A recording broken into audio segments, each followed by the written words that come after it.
রাজনৈতিক নেতাদের সবচেয়ে বড় ভণ্ডামি মুখে ইসলাম, কাঁধে ইসলাম বিরোধিতা।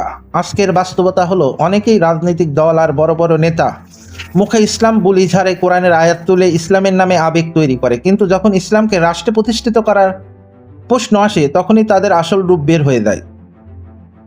কারণ ইসলাম প্রতিষ্ঠিত হলে তাদের ক্ষমতার বাজার বন্ধ হয়ে যাবে, অন্যায়, দুর্নীতি, লুটপাট সবই থেমে যাবে।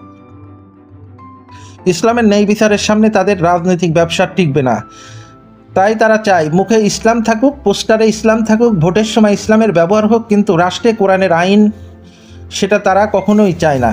এরা জানে যেদিন সত্যিকারের ইসলাম আইন প্রতিষ্ঠিত হবে সেদিনই তাদের মিথ্যা চরিত্র, তাদের ভণ্ড মুখোশ খুলে যাবে। মুখের ইসলাম আর কাদের ইসলাম দুটো এক না হলে সেটা তো নয় ভণ্ড। ইসলাম প্রতিষ্ঠা চাও, আগে ভণ্ড নেতাদের চিনে নাও, কারণ ইসলামের সবচেয়ে বড় শত্রু বাইরে নয়, ভেতরেই লুকিয়ে থাকে।